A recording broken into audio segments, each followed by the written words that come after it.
Hey guys, Constance here from Cosmopolitan Cornbread with Miss Ava wandering around. I've got a big old mug of coffee this morning. I just got done brewing a second pot because it is cold outside, and I just got done digging through the barn trying to find something that had been not put where it was supposed to be, and that is my soil blocking tool. I have a tool that I use to make little blocks of soil for starting seeds because, yes, it is seed starting day. So I'm going to sip on some coffee. Whew, that's hot. And I figure before I start planting, let's talk about seeds. So here are some of the seeds that I will be planting this year. Many of these are seeds that came in my orders from Baker Creek, as well as the Southern Exposure Seed Exchange. A few of them are packets of seeds I already had from last year because seeds are good for more than 1 year, and so I will be using up some of those. So I'm going to go through this basket and I'm going to share with you what I plan on growing in the 2020 garden, or at least some of it, as well as what's new. So in the front of my basket here, the first thing I have is flowers. Alright, so as you know, last year I planted lots and lots of zinnias, and I absolutely loved them. My favorites of all of them, I think, were the mazurkias. So of course I got some more mazurkia zinnias, and I got some more of the queen lime red zinnias. Then I also got some queen lime orange zinnias, a variety of those queen limes. Now last year I planted lots of cosmos as well, and here is two new ones I'm going to do this year. First is the seashells with their ruffled petals, and the velouette with their streaky petals.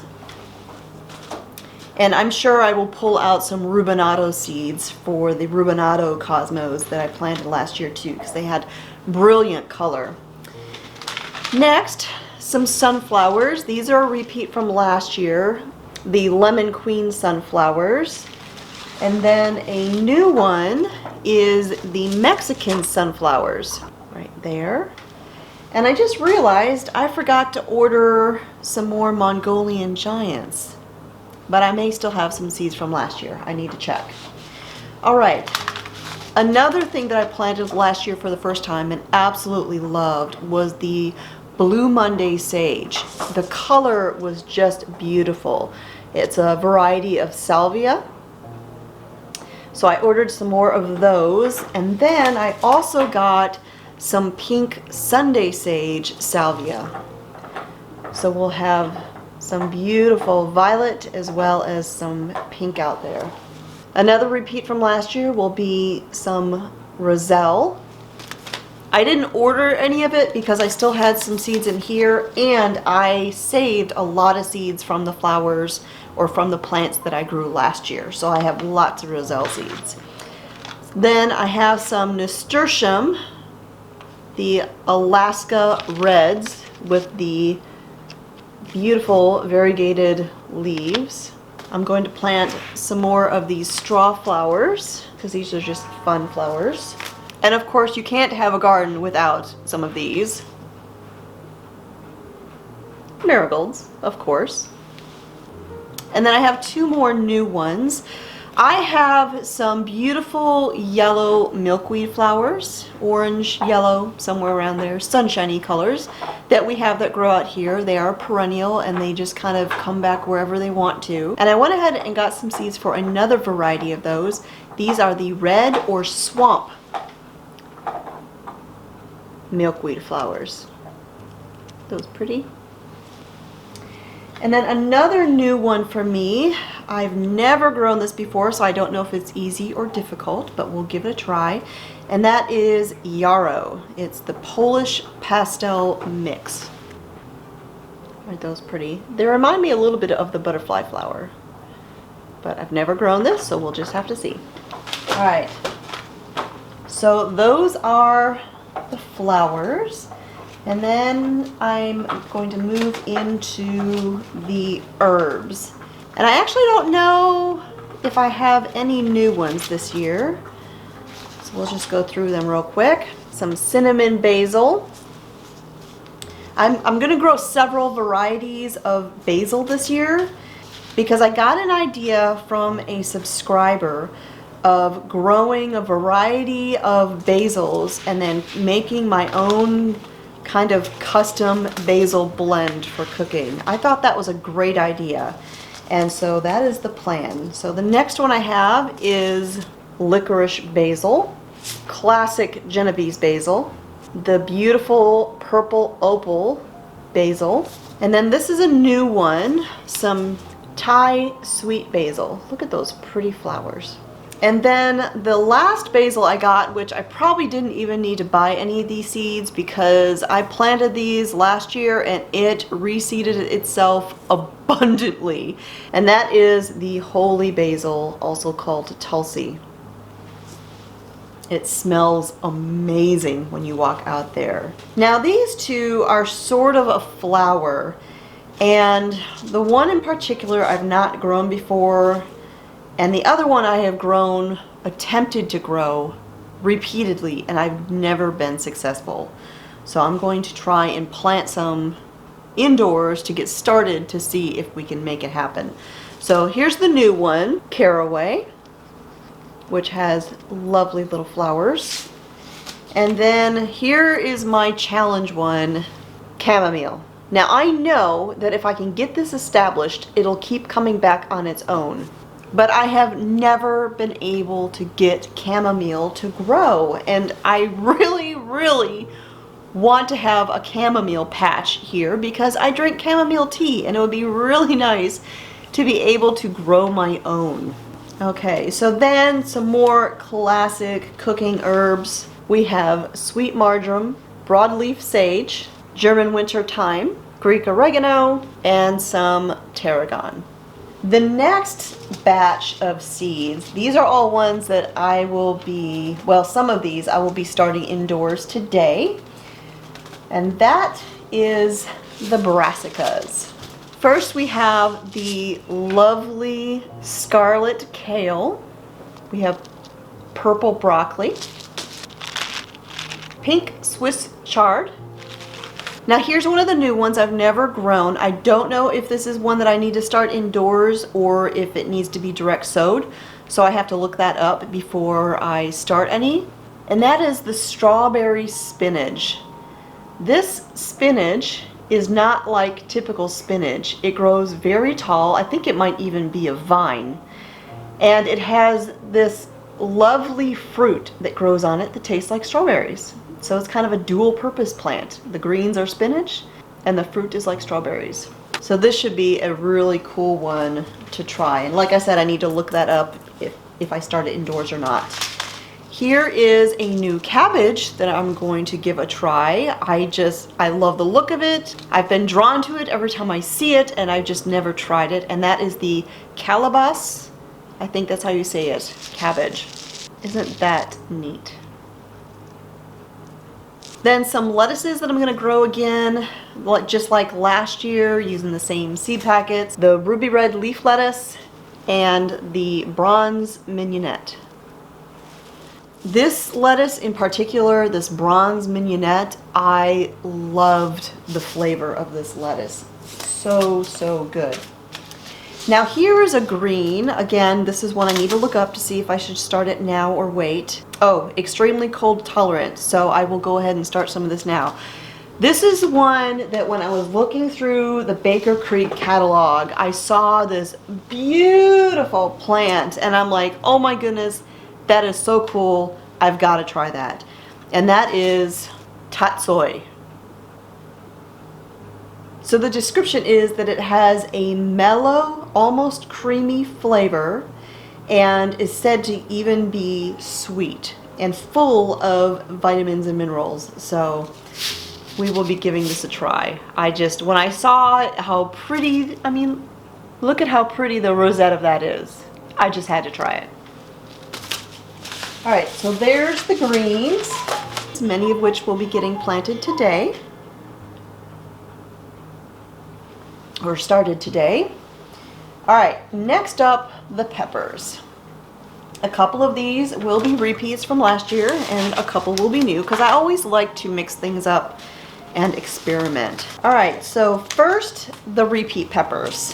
The Cubanelles, we absolutely love these. I have a recipe of Cubanelles that are stuffed with chorizo.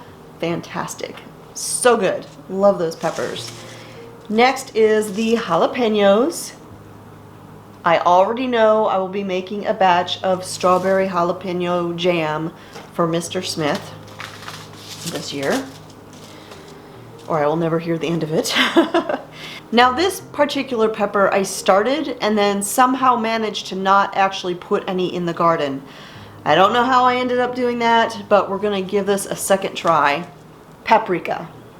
I use paprika in the kitchen when I'm cooking quite a bit, both regular paprika as well as smoked paprika, and I even have a hot paprika that I use.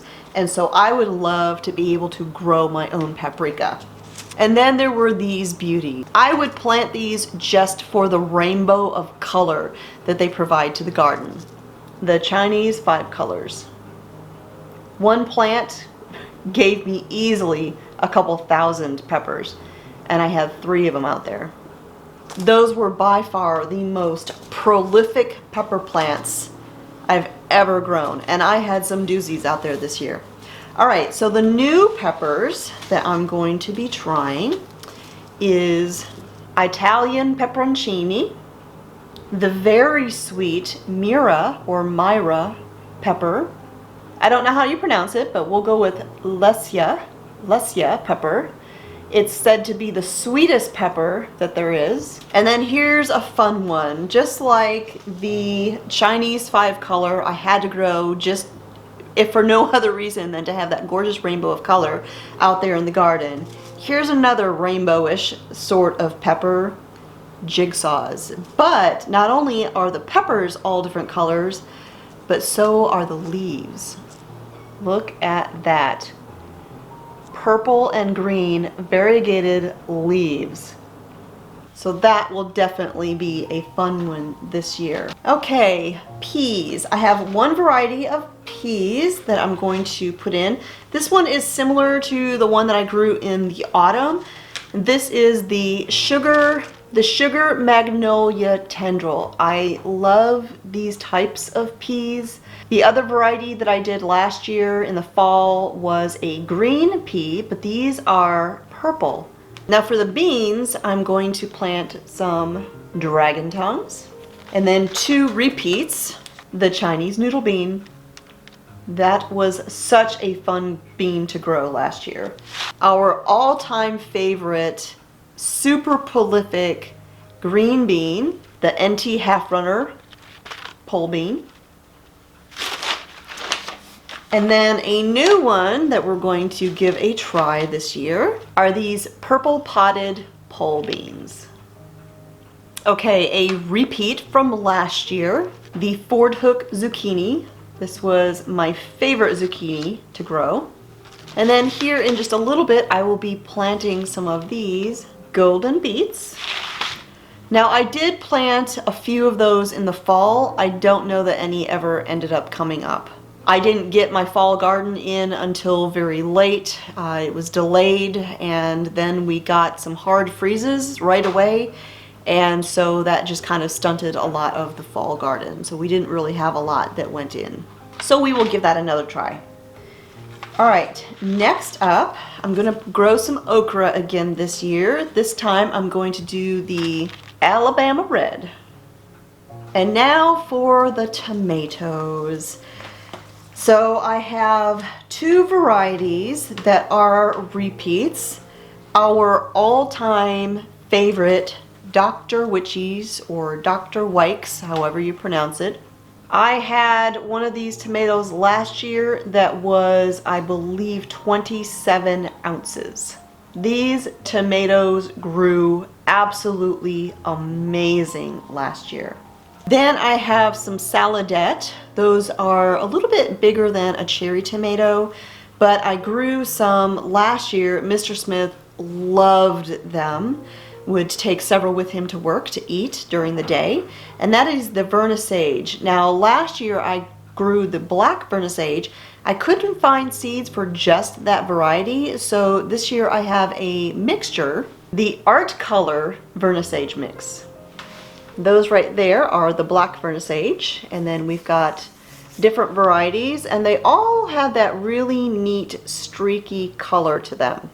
Now I have two varieties here that I have never grown before.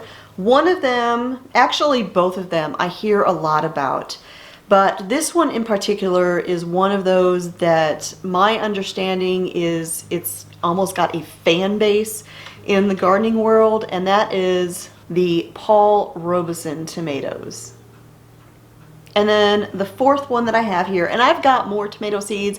I may pull out some more of those packets and start a few other varieties, but these four for certain I will be doing. And this last one here is from Wild Boar Farms. Last year I grew the Blue Beauties from Wild Blue Farms. They grew wonderfully. I loved the color of them, and I wanted to do another Wild Boar Farm variety this year. And so this time I'm doing the pink Berkeley tie-dyes. Look at the color on that tomato. So those are the tomatoes. So I just have a couple more seeds here that I'm going to share with you. First, now when you order from Baker Creek, they always send free seeds. And the more seeds you buy, the more free seeds you get. And so this time around, I got 4 packets of free seeds. And what's pretty neat is most of these are seeds that I buy on a pretty frequent basis. So that really worked out well. So the first one is more of the wonderful purple basil. This is the opal basil. Some cosmic purple carrots. Now this is one that I actually don't need these seeds, so I will probably gift these to somebody else because I have an established patch of this that comes back every year, and that is lemon balm. And then my fourth packet of free seeds from Baker Creek is dill. And you can actually smell the dill. Alright, so now I have 1 packet left of seeds that I want to share with you. And this is one I'm kind of excited about, but also a little trepidatious. And I'll explain why. Let me stick all these seeds back in the basket first. I have wanted to attempt these since the first time that I saw them because they are so cool looking. But I'm nervous about them because I have some food sensitivities, and there are certain things that cause me intense discomfort or pain if I eat them. And sadly, there's some of the things I love the most, like cantaloupe. But I'm going to give these a try, even though they're a melon and I could have a reaction to them. I gotta try them. The Kajari melon. Alright, so those are the seeds that I will be planting in the 2020 garden, and I cannot wait. Just last night I was looking at the playlist of all the garden tours from last year. Getting excited, you guys. Mr. Smith just came in from the store. He's going to make Irish beef stew, Irish beef and cabbage stew for supper tonight. So he had to go grab a couple of things, and I'm gonna get starting seeds. So that is it for today, and I will talk to y'all next time.